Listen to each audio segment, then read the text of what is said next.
하나님 말씀 로마서 1장입니다. 로마서 1장 18절부터 23절까지입니다. 하나님 말씀 로마서 1장 18절부터 23절까지입니다. 찾으신 분 아멘 하겠습니다. 천천히 합독하겠습니다. 시작. 하나님의 진노가 불의로 진리를 막는 사람들의 모든 경건하지 않음과 불의에 대하여 하늘로부터 나타나나니 이는 하나님을 알만한 것이 그들 속에 보임이라. 하나님께서 이를 그들에게 보이셨느니라. 창세로부터 그의 보이지 아니하는 것들 곧 그의 영원하신 능력과 신성이 그가 만드신 만물에 분명히 보여 알려졌나니 그러므로 그들이 핑계하지 못할지니라. 하나님을 알되 하나님을 영화롭게도 아니하며 감사하지도 아니하고 오히려 그 생각이 허망하여지며 미련한 마음이 어두워졌나니 스스로 지혜 있다 하나 어리석게 되어 썩어지지 아니하는 하나님의 영광을 썩어질 사람과 새와 짐승과 기어다니는 동물 모양의 우상으로 바꾸었느니라. 아멘. 기독교가 세계 역사에 중심적 역할을 한 적이 많지 않습니다. 세계사 100장면 또는 세계사 1000장면 이런 세계사 책들을 보면 그 중요한 역사적 사건들 중에 기독교에 관한 이야기는 2개 내지는 3개 정도가 등장할 뿐입니다. 그 중에 하나는 모세의 출애굽 사건입니다. 어떤 책에는 나오고 어떤 책에는 안 나옵니다. 출애굽 사건은 우리에게는 분명한 일이지만 세상 사람들 보기에는 역사적으로 특별히 고고학적으로 잘 증명이 되지 않기 때문에 인정하지를 잘 않습니다. 두 번째 많이 나오는 것이 예수에 관한 것입니다. 그런데 이 예수도 인류의 위대한 성인, 인류의 위대한 스승, 인류의 모범적인 삶을 산 인물 이런 식으로 등장을 합니다. 또 하나 분명하게 역사에 영향을 끼친 중대한 사건으로 등장하는 것이 하나 있는데 그것이 바로 종교개혁입니다. 종교개혁은 말 그대로 종교개혁이었습니다. 세상을 개혁한 것도 아니고 정치 질서를 개혁한 것도 아니요 경제 방식을 개혁한 것도 아니었습니다. 단지 종교를 개혁한 것인데 그것이 바로 인간의 삶의 원리, 인간의 삶의 행복에 관계된 것이기에 아주 중요한 것으로 인정되었습니다. 마르틴 루터라고 하는 사람에 의해 종교개혁이 시발되었는데 그 출발점이 지난주에 설교한 로마서 1장 16절과 17절이었습니다. 성경의 구약부터 우리에게 나타내주고 있는 하나님의 종교, 이 기독교는 매우 독특한 종교입니다. 하나님이 시작하시고 하나님이 진행하시고 하나님이 완성하시는 것입니다. 하나님이 인간을 위해 일하시는 종교입니다. 그렇다고 인간이 소외되는 것이 아니라 하나님의 역사로, 하나님의 수고로, 하나님의 일하심으로 완성된 곳에 인간은 누리는 자로 초청되어지는 것입니다. 하나님이 일하시고 인간이 누리는 정말 멋진 하나님 중심, 인간 중심적인 종교, 이것이 바로 기독교입니다. 기독교에, 성경에 어떤 방법론이 있느냐? 예, 있습니다. 나옵니다. 그런데 인간의 방법론이 아니라 하나님의 방법론입니다. 즉, 내가 어떻게 해야 구원을 받을까? 이런 얘기가 나오는 것이 아니라 하나님이 어떻게 인간을 구원하셨는가? 하나님의 방법론이 나옵니다. 기독교에 또는 성경에 축복론이 있느냐? 예, 있습니다. 그런데 인간의 축복론이 아니라 하나님의 축복론입니다. 즉, 내가 무엇을 하여야 하나님의 은혜와 복을 받을 수 있을까? 이런 얘기가 아니라 하나님이 어떤 복을 얼마나 많이 인간에게 주셨는가라고 하는 하나님의 축복론입니다. 이게 기독교의 특징입니다. 그런데 이러한 하나님이 먼저 행하시고 인간이 누린다라고 하는 기독교의 독특성이 언제부턴가 그 순서가 바뀌어져 버렸습니다. 하나님은 단지 지켜보시고 기다리시는 분이 되어버렸고 대신 인간이 먼저 일하고 인간이 먼저 수고하는 종교가 되어버렸습니다. 인간이 공덕을 쌓아야 하고 인간이 수고를 해야 하고 인간이 자신의 의의를 하나님께 나타내야 하고 인간이 고행과 명상을 해야 하고 인간이 자신의 죄를 고해야 하고 인간이 종교적 제도를 순종해야 하고 인간이 늘 인간이 먼저 행해야 하는 것으로 바뀌어 버렸습니다. 바로 그때 일어난 것이 종교개혁입니다. 하나님이 먼저 인간을 축복하는 것이 하나님의 원리인데 인간이 먼저 충성을 하여 복을 받아내자는 것으로 변질되었기에 그 순서를 바로잡는 것, 그것이 바로 종교개혁이었습니다. 이 종교개혁의 가장 중요한 포인트가 1장 17절이었습니다. 다시 읽어보겠습니다. 복음에는 하나님의 의가 나타나서 믿음으로 믿음에 이르게 하나니 기록된 바 오직 의인은 믿음으로 말미암아 살리라 입니다. 복음에는 하나님의 의가 나타났다라는 것입니다. 하나님의 의 말고 다른 것을 찾으면 안 됩니다. 복음에서 인간의 의를 보여달라고 해도 안 됩니다. 인간의 거룩, 인간의 성결, 인간의 헌신을 요구하면 그것은 복음이 아닙니다. 복음에는 하나님의 의만 나타나는 것입니다. 그래서 종교개혁의 표어가 아주 간단합니다. 복음에는 하나님의 의만 나타난다. 그래서 다른 말로 오직 하나님의 은혜로, 그걸 또 다른 말로 오직 믿음으로 라고 하는 겁니다. 그렇게 주장을 하니까 사람들은 어떻게 그런 게 될 수 있느냐, 인간이 수고하고 인간이 노력해야지 어떻게 그러느냐, 그런 말이 어디 있느냐라고 따졌습니다. 그래서 종교개혁자들이 당연히 한 말, 오직 성경으로. 그래, 죄인의 사고방식은 없다. 그래, 죄인의 가치는 없다. 그러나 성경에 그 하나님이 말씀하시고 하나님이 일하신 걸 기록한 성경에 하나님이 먼저 일하시고 하나님이 먼저 은혜 주시고 하나님이 먼저 복 주시고 하나님이 먼저 인간을 사랑하신다. 오직 성경으로, 오직 믿음으로. 이것이 종교개혁의 주장이었습니다.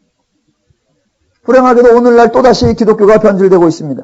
하나님이 은혜로 주셨다, 하나님이 복을 주셔서 이미 완성되었다라는 말은 선포되지 않고 모두가 하나님께 은혜를 받기 위해 충성을 다하자는 선동만이 난무하고 있습니다. 루터가 공동묘지에서 뛰쳐나올 말입니다. 기독교는 세상을 바꾸지 않습니다. 그래서 혹자들은 기독교가 보수적이다 또는 온건파다, 체제옹호적이다 라고 생각을 하기도 합니다. 전혀 그렇지 않습니다. 기독교는 매우 혁신적인 종교입니다. 단 무엇을 개혁하고 무엇을 혁신하느냐라고 하는 초점과 대상이 다른 것입니다. 예수님 당시 로마가 통치하고 있었습니다. 예수님은 단 한 번도 정치개혁, 사회개혁, 경제개혁을 외친 적이 없습니다. 그런데 당시 사회에서 예수님은 가장 위협적인 인물이었습니다. 왜냐하면 인간의 원리를 바꾸는 것이었기 때문입니다. 오늘날 교회가 사회개혁운동에 앞장서고 정치 정화운동에 열심을 내고 도덕 재무장운동에 힘을 쓰고 사회복지운동에 전력을 쏟는 것, 예, 할 만한 일이지만 큰 일이 아니고 제가 보기에는 교회가 하는 일 중에 가장 초라하고 가장 비본질적이며 핵심을 놓치는 일이라고 생각을 합니다. 하나님이 먼저 은혜를 주시고 인간이 하나님의 은혜를 누리는 그 원리 대신 바뀌어져서 인간이 먼저 하나님을 감동시켜서 복을 받아내자는 그런 주장이 계속되는 한 종교개혁은 언제나 일어나야 합니다. 복음에는 인간의 충성이 나타나는 것이 아니라 인간을 구원하시는 하나님의 능력이 나타나고 인간의 의와 인간의 선행이 나타나는 것이 아니라 하나님의 의가 나타나는 것입니다. 지금 저와 여러분은 그런 종교개혁의 발자취를 따르고 있는 것입니다. 바울은 지금 로마에 있는 성도들에게 편지를 쓰고 있습니다. 만약 로마에 안기부가 있었거나 국정원이 있었다면 그때 당시 체제를 옹호하기 위한 그 사람들의 보기에 로마서라고 하는 이 편지가 전해졌을 때 그들의 검열에 걸렸다. 이게 과연 온전하게 살아남았을까? 곰곰이 생각해보면 아무런 문제가 되지 않았을 것입니다. 왜냐하면 로마서 전체 내용상 사회에 아무런 해를 끼치는 내용이 없습니다. 후반부에 가면 도리어 완전히 체제 친화적인 발언이 나옵니다. 특별히 13장에 가보면 위에 있는 질서에 순종하라. 모든 권세는 위로부터 하늘로부터 온 것이니 절대로 엎으려고 하지 말고 온전하게 순종하라. 이런 얘기가 나옵니다. 그렇지만 그 내용을 하나하나 살펴보면 이것은 어마어마한 이야기이고 단지 로마인만을 위한 것이 아니라 모든 인간을 위한 것이요. 단순히 사회 질서에 관계된 것이 아니라 인간 삶의 원리에 관계된 것이라는 것을 우리는 알 수 있습니다. 기독교는 절대로 단순한 종교에만 국한되는 그런 것이 아닙니다. 기독교는 인간 삶의 본질을 다루고 있습니다. 제 생각에 요즘에 기독교가 너무 그 범위가 축소되고 있는 것이 안타깝습니다. 기독교의 기본 공간적 범위는 우주적입니다. 기독교의 기본 시간적 범위는 영원입니다. 기독교의 기본 인종적 범위는 보편 인류적인 것입니다.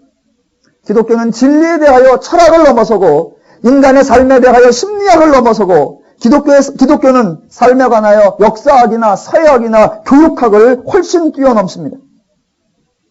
자, 바울은 자신이 하나님의 은혜로 구원받아 너무 행복한 삶을 살고 있기에 자신 같지 않은 사람들에 대하여 빚진 자의 심정을 가지고 있었습니다.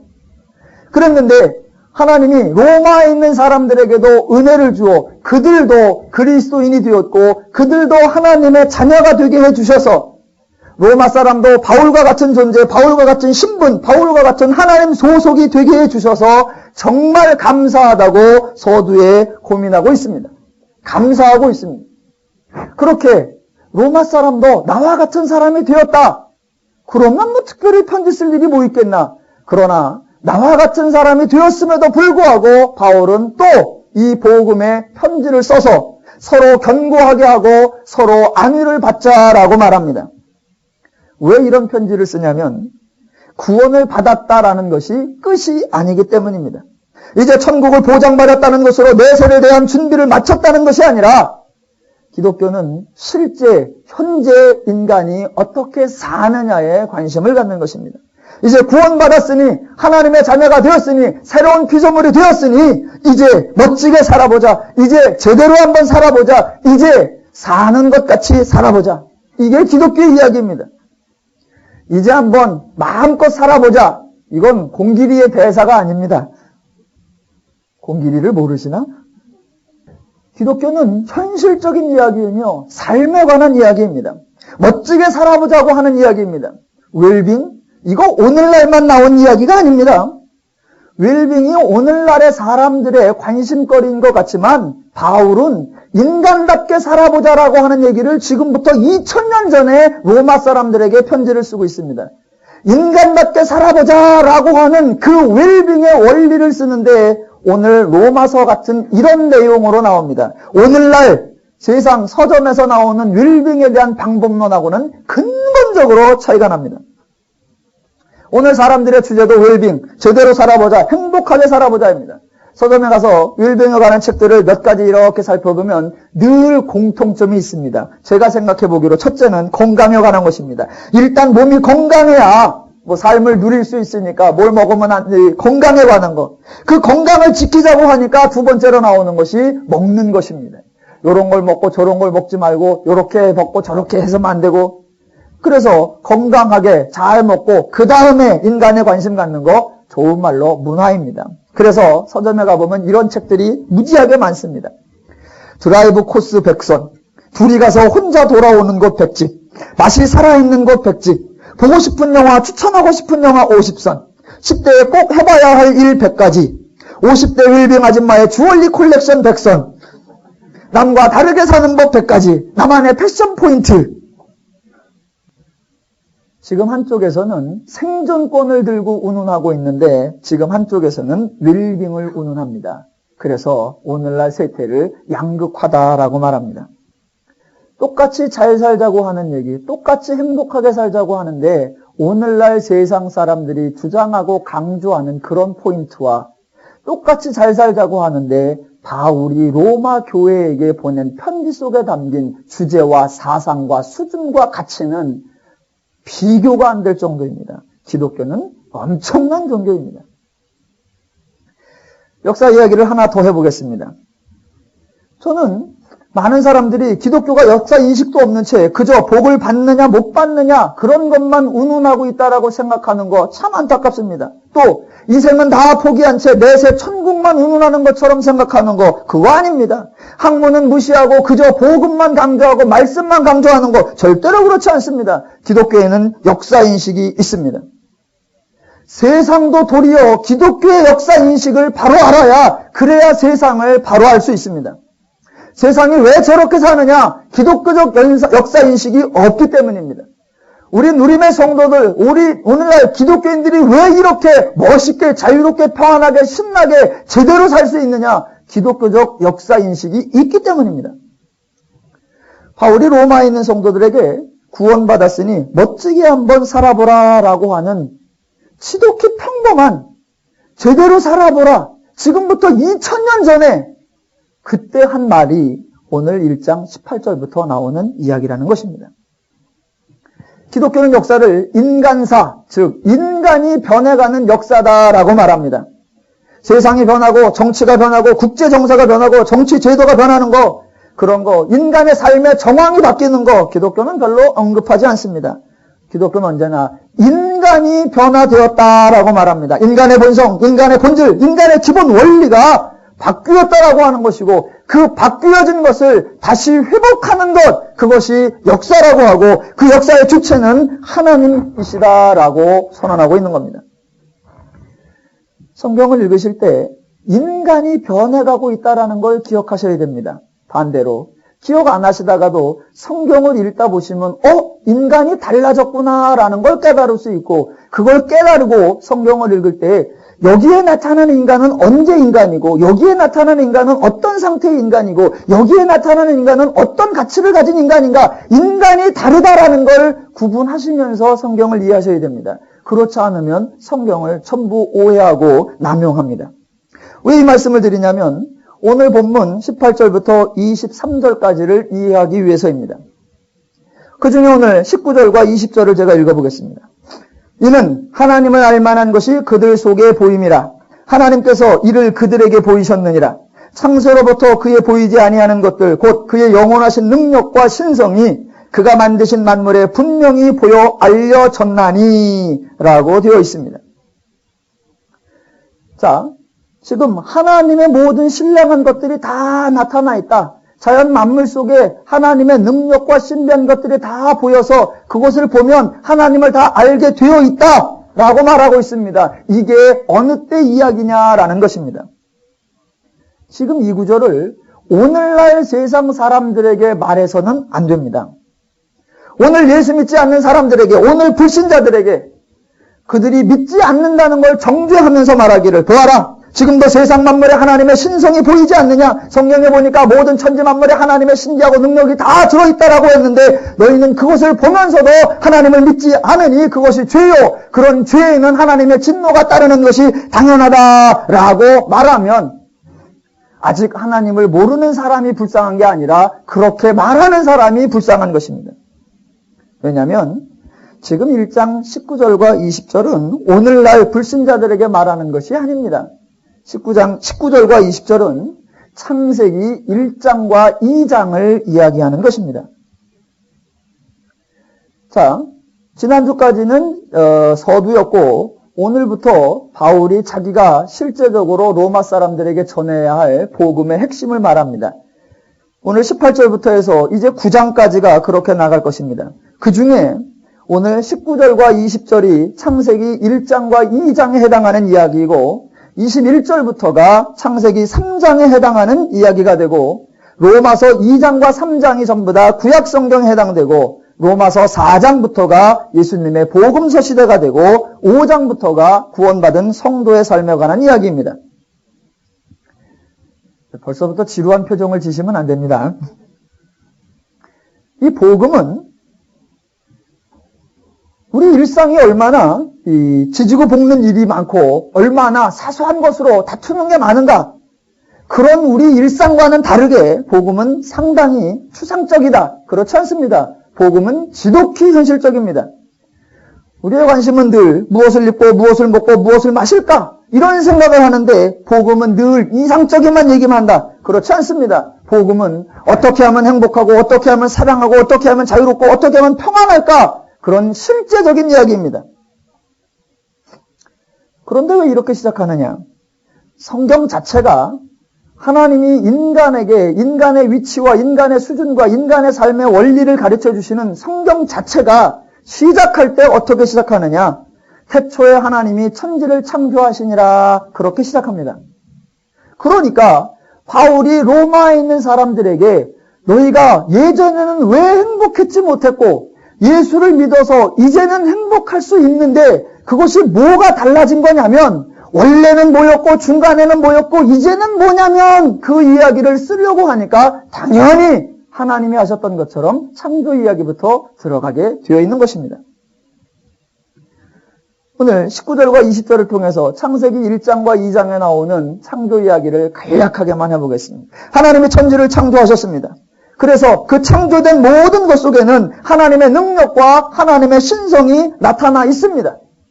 창조된 세상을 보시고 하나님이 보시기에 좋았더라라고 했으니 그 모든 것은 하나님의 원리대로 운행되고 있었습니다.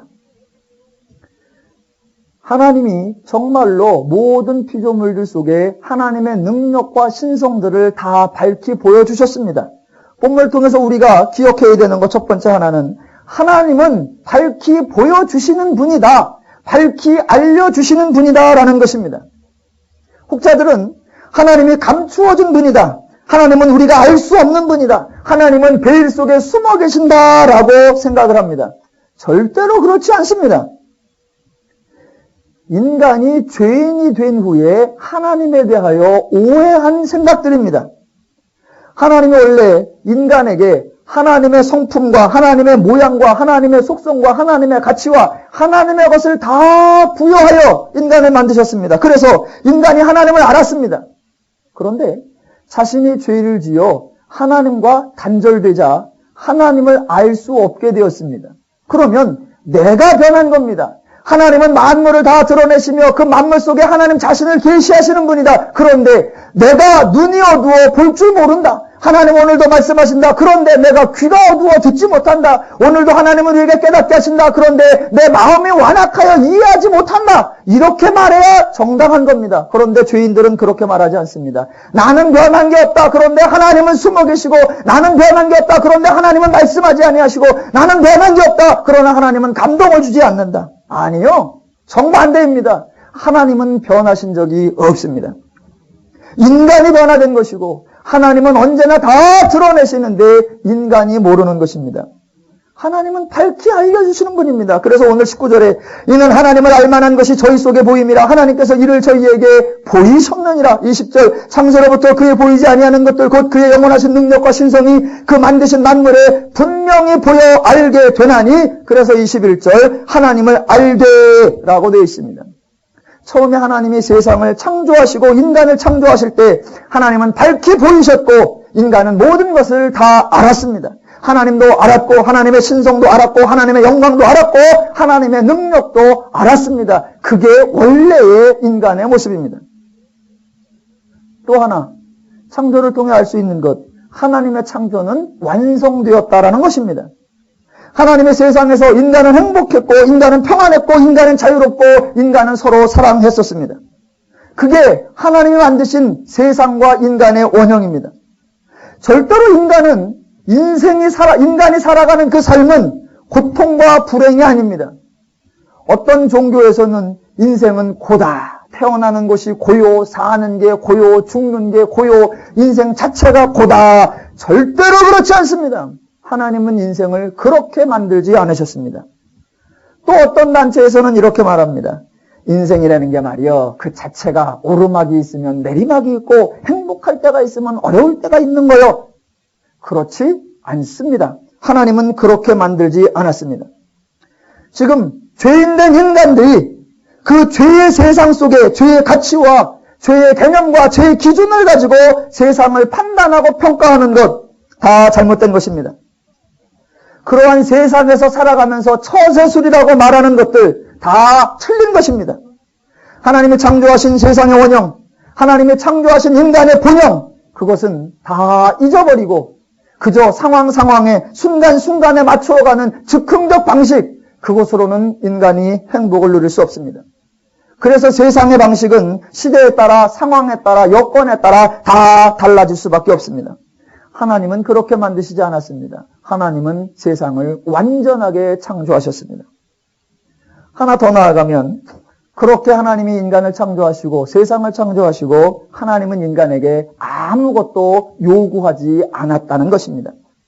오늘 본문 21절에 가보면 이렇게 나옵니다. 하나님을 알되 하나님을 영화롭게도 아니하며 하나님을 영화롭게 아니하였다고 합니다. 예, 괜찮아요. 왜? 하나님은 인간에게 하나님을 영화롭게 하라고 요구한 적이 없고 또 영화롭게 하지 않았다고 진노하신 적이 없습니다. 하나님은 인간을 영화롭게 해주시는 분이지 하나님이 절대로 인간 위에 군림하시는 분이 아닙니다. 본문에 또 감사치도 아니하고 예, 하나님께 감사하지 않았다고 합니다. 괜찮아요. 하나님은 인간에게 하나님에 대해 감사하라라고 요구하지 않으셨고 하나님께 감사하지 않았다고 진노하신 적이 없습니다. 하나님은 인간을 행복하게 하시는 하나님이지 인간에게 충성을 요구하시는 분이 아니십니다. 하나님은 직접 천지와 인간을 창조하셨고 완성하셨고 그 모든 것을 밝히 드러내어 분명하게 알려주셨고 인간에게 아무것도 요구한 적이 없습니다. 그때 인간은 하나님을 알았고 하나님이 복 주신 모든 것을 풍성하게 누리며 살았습니다. 그것이 원형입니다. 그것이 하나님이 만드신 기본 정형입니다. 어디에도 하나님의 요구와 명령이 없고 책망과 꾸중과 진노가 없습니다. 19절과 20절은 바로 인류 역사의 인간의 최초의 모습, 하나님이 만드신 가장 본질된 모습을 우리에게 알려주시는 것입니다. 이 구절을 오늘날 죄인들에게 적용하면 안 됩니다. 왜? 사람이 변했으니까. 사람이 죄인이 되었으니까. 이제 우리는 구원받아 하나님적 가치가 있기 때문에 우리는 천지 만물을 보면서 놀랍다. 하나님의 솜씨. 그럽니다. 그런데 죄인들은 딱 보면서 산이 푸르네? 그래버리고 맙니다. 하나님은 그들에게 탓하지 않습니다. 왜? 모르는 자들이니까. 알 수 없는 자들이니까. 그러면 사람들이 왜 그렇게 되었을까? 그걸 말해주는 게 그 다음 21절부터입니다. 22절. 스스로 지혜 있다 하나. 이게 인간들의 행동을 대표적으로 표현하는 겁니다. 여러분, 하나님은 인간을 창조하시고 인간을 무시하신 적이 없습니다. 하나님만 높아지고 인간을 낮춘 적이 없고 하나님만 지혜롭고 인간은 무지하게 두신 적이 없습니다. 하나님에게는 우민정책이라는 것이 원래 없습니다. 하나님이 인간을 창조하실 때 하나님의 형상, 하나님의 속성, 하나님의 마음, 하나님의 가치, 하나님의 존귀, 하나님의 영광, 하나님적 수준, 하나님적 차원으로 만들었습니다. 그러니까 인간이 하나님을 알았고 하나님과 동행했고 하나님의 은혜를 누리면서 살았던 것입니다. 하나님은 그때나 지금이나 인간을 위한 분이시고 인간을 높여주시는 분입니다. 하나님은 인간을 지혜롭게 창조하셨습니다. 절대로 무식하다고 깔보신 적이 없습니다. 인간 니까지 아는 게 뭐 있어? 라고 조롱한 적이 없습니다. 너는 내가 그냥 시키는 대로만 해! 라고 누르신 적도 없습니다. 하나님은 인간에게 인격을 주셨고 지혜를 주셨고 자유를 주셨습니다.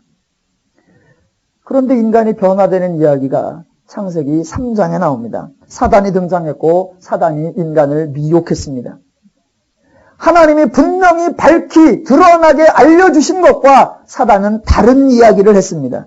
그때 인간은 하나님이 주신 지혜를 가지고 다르게 사용했어야 합니다. 하나님이 인간에게 부여하신 축복이 얼마나 귀한 것인가를 기억하고 있어야 했고 하나님이 하시는 말씀과 사단이 하는 말이 어떻게 다른가를 분별했어야 합니다.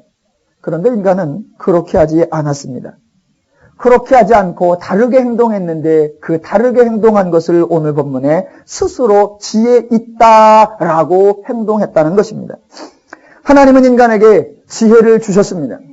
하나님이 주신 지혜는 부족한 것이 아닙니다. 절대로 제한된 것이 아닙니다. 무지한 것이 아닙니다. 하나님은 하나님의 지혜를 인간에게 주었는데 인간은 하나님이 지혜롭다 해주신 거기에 머물지 않고 스스로 지혜 있다라고 했습니다. 사단의 속임수에 속은 것이요 미혹된 것입니다. 조금만 더 나가 보겠습니다. 하나님이 주신 지혜가 아닌 스스로 지혜 있다고 생각하는 것, 기독교에서는 그것을 타락이라고 합니다. 자, 하나님이 주신 지혜 말고 인간이 스스로 지혜 있다라고 하는 걸 왜 타락이라고 할까? 왜 죄라고 할까? 아니, 인간이 자기를 존귀 여기며 자기의 주장을 내세우며 자기를 지혜롭게 명철하게 총명하게 행동하려고 하는 것, 왜 성경은 그걸 죄라고 할까? 예, 성경은 그걸 죄라고 합니다. 왜냐하면 왜 그게 죄냐면 하나님은 인간을 최상으로 만드셨기 때문입니다. 인간이 스스로 지혜 있다라고 생각하는 것이 잘못인 이유는 하나님이 인간의 주체성을 제한한 적이 없기 때문입니다. 하나님은 선택적 상황을 만들어 놓고 이제 기본은 만들어 놓았으니 네가 더 나은 쪽으로 너를 발전시켜봐라, 이런 것이 아닙니다. 하나님은 인간이 더 이상 좋을 게 없을 정도로, 더 새로워질 게 없을 정도로, 이것보다 더 나아질 게 없을 정도로 하나님은 완벽하게 최상, 최고, 울트라 최상, 뭐가 있죠? 슈퍼 울트라 최고, 하나님이 인간을 최고로 만들어 놓으셨습니다. 어떨 정도로? 스스로 지혜 있다라고 생각하는 것이 불필요할 정도로 하나님이 최상으로 만들어 놨다는 겁니다. 스스로 지혜 있다라고 하는 걸 기독교에서 타락이라고 말하는 것은 인간을 정죄하는 것이 아니라, 하나님이 인간을 그만큼 존귀하게, 그만큼 지혜롭게, 그만큼 가치있게, 그만큼 멋지게 하나님이 인간을 만들 때 쏟아부으신 그 존귀가 얼마나 대단한 거냐, 그것을 깨닫고 놀라고 감탄해야 하는 겁니다. 그 정도 하나님이 해주셨기 때문에 스스로 지혜 있다라고 하는 것이 타락이요 범죄가 되며 미련하다라고 말할 수 있는 것입니다. 그만큼 하나님이 인간을 사랑하고 존귀히 여기고 영예롭게 하고 가치 있게 하고 소중하게 하고 더 이상의 것이 없을 정도로, 그러기 때문에 스스로 지혜 있다라는 것을 미련하다라고 말합니다. 절대로 인간을 무시하는 발언이 아니라 하나님이 부여하신 인간의 가치를 감탄하는 말입니다.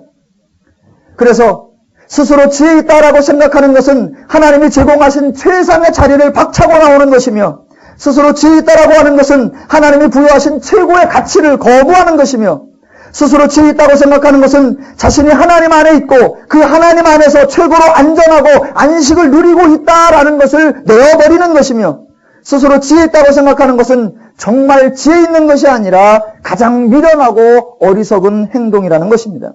그 행동을 기독교에서는 타락이다, 죄다라고 말합니다. 그렇게 스스로 지혜 있다 생각하여 하나님을 떠난 상태, 그것을 하나님은 죄인이 되었다라고 말합니다. 그 죄인이 되었다라는 표현을 오늘 성경의 본문상으로 표현하면 스스로 지혜 있다 하나 우준하게 되어라고 하는 겁니다. 21절부터 읽어보겠습니다. 하나님을 알되 하나님을 영화롭게도 아니하며 감사하지도 아니하며 오히려 그 생각이 허망하여지며 미련한 마음이 어두워졌나니 스스로 지혜 있다 하나 어리석게 되어입니다. 인간의 행동은 스스로 지혜 있다고 생각했지만 하나님 보시기에 우준한 것이 되어버렸고, 스스로 현명하다고 생각했지만 하나님 보시기에 바보 같은 것이 되었고, 스스로 주체적인 것이 되었다고 생각했지만 하나님 보시기에 죄의 종이 되었고, 스스로 총명하다고 생각했지만 하나님 보시기에 미련한 마음이 되었고, 스스로 새로운 야망으로 더 개발된 것 같다고 생각했지만 하나님 보시기에 허망하여졌다라고 말하는 것입니다. 이게 인간이 변화되었다라고 하는 겁니다. 19절과 20절에서 그렇게 하나님이 인간을 존귀하게 만들어놨는데 인간이 스스로 지혜 있다 생각하여 22절 이후처럼 죄인으로 인간의 본성과 인간의 속성과 인간의 가치와 인간의 기준과 인간의 개념이 변화되었다라고 하는 겁니다. 성경은 그런 본질적인 인간의 본성을 이야기합니다. 먹는 것 변화 말고, 보는 것 변화 말고, 입는 것 변화 말고, 사는 집의 변화 말고, 상황의 변화 말고 인간의 본성의 변화를 말합니다. 하나님이 창조하신 최고의 상태에서 죄의 종으로 변화되었다고 선언합니다.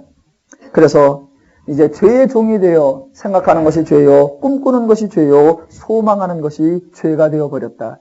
그래서 사람들은 참으로 행복을 누리며 살지를 못한다. 그래서 로마 사람들에게 이 진리를 다시 말하는 겁니다. 사람들이 죄인이 되었습니다. 그래서 죄인이 생각해내는 원리는 하나님의 것과 다릅니다. 하나님은 모든 시대에 모든 인간에게 해당하는 하나님의 진리를 선포하는데, 죄인이 생각해내는 원리는 자신의 시대에 자신에게만 적용되는 원리입니다.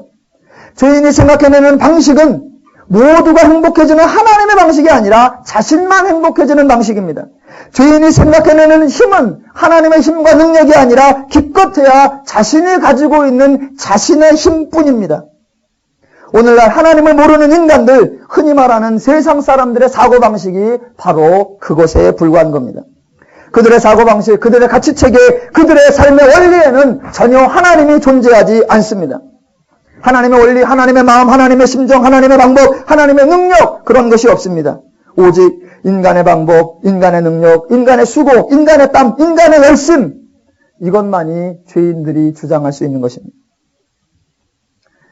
원래 하나님은 그렇게 인간을 지혜롭게 만드셨는데 인간이 그 하나님의 존귀함을 모르고 스스로 지혜 있다 생각하여 우준하게, 허망하게, 미련하게 바뀌어져 버렸다라고 하는 것입니다. 인간이 스스로 지혜 있다고 생각해서 나도 이제 지혜가 있어. 자신이 스스로 지혜 있다고 생각하여 행동한 그 첫 번째 행동이 뭐냐면 하나님을 오해한 거예요. 하나님은 인간에게 자유를 주셨건만 죄인들은 인간이 하나님께 속박당하고 있다라고 말합니다. 하나님은 인간에게 무한한 축복을 주시지만 죄인들은 하나님이 인간에게 인간의 것을 달라고 탐내신다라고 억지를 부립니다. 하나님은 인간에게 안식을 주셨건만 죄인들은 인생의 최고의 목적은 안식을 얻는 거다라고 우겨댑니다. 하나님은 인간에게 아무 형상도 만들지 말라라고 말하셨는데 죄인들은 신의 형상을 만들려고 안달이고 신의 집을 지어드리려고 모든 열심들을 냅니다.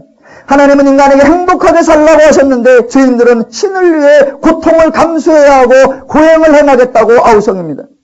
모든 것이 다 바뀌어져 버렸습니다. 하나님의 원래 의도와 하나님의 계획과 다 달라졌습니다. 스스로 지혜 있다고 생각한 자들의 가장 미련한 행동입니다. 스스로 지혜 있다고 생각한 그 결론이 지혜가 없어진 것입니다.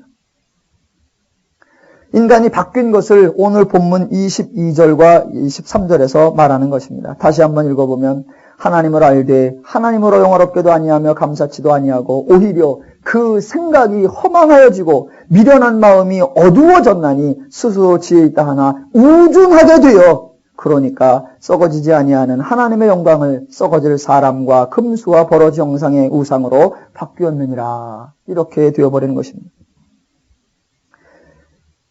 사람들이 독창적으로 행한 것이 지혜로운 행동이 아니라 자신을 죄인으로 만들어버린 것입니다. 자신의 가치를 하락한 것이요 자신의 존귀를 몰락시켜버린 것입니다. 성경엔 죄인들이 우준하게 되었다라고 말하는데 정작 죄인들은 자신들이 우준하지 않다라고 말합니다.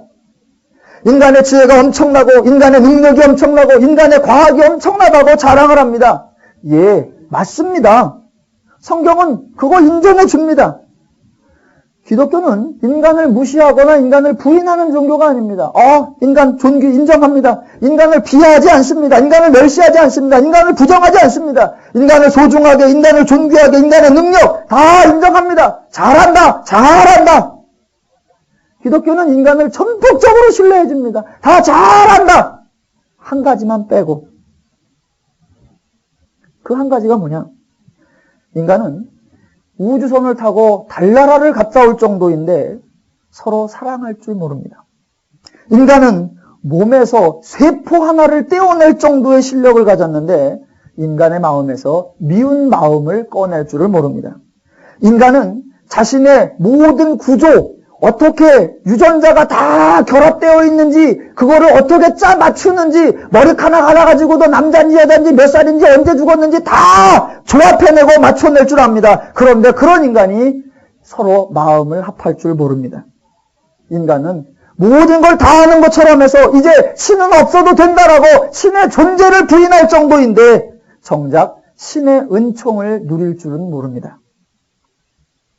그래서 기독교는 바로 그것, 인간이 행복해야 되는데 행복하기 위해서는 사랑해야 되고 이해해야 되고 일치해야 되고 연합해야 되고 용서해야 되고 하나해야 되고 배려해야 되는데 과학으로 사랑이 나오고 모든 것으로 다 해봐라. 그게 되면 인간의 능력과 인간의 실력을 인정합니다. 그러나 그것으로 되지 않는 것이 있기에 하나님께서 그 인간의 죄를 없애고 인간의 행복과 평화와 안식을 위해서 우리를 새로운 피조물로 만들어 주시는 것입니다. 스스로 지혜 있다 하는 것 가장 미련한 것입니다. 미련해 보이는 것 미련한 것이 아니라 지혜로운 것입니다. 여러분께서 하나님의 말씀을 배우려고 성경 공부에 나오는 것, 자신의 무식함을 드러내는 것이 아니라 가장 지혜로운 행동입니다. 하나님의 말씀을 배우려고 하는 것, 자신의 연약함을 드러내는 것이 아니라 가장 강함을 보여주는 것입니다. 하나님의 말씀을 배우는 것, 세상에서 살기를 포기하고 내세에서나 잘 살자 그런 것이 아니라 이 땅에서 제대로 살아보자라고 하는 강한 의지를 보여주는 것입니다. 하나님은 저와 여러분을 존귀하게 여기셨고 그런 저와 여러분이 가장 행복한 삶을 살도록 말씀 속에 인간의 삶의 원리를 가르쳐 주셨습니다. 하나님의 말씀을 잘 배우고 그 말씀의 원리대로 사하셔서 하나님이 허락하신 은혜와 복들을 삶 가운데 풍성히 누려가시는 지혜로운 자들 되시기를 주님의 이름으로 축원합니다. 기도하겠습니다.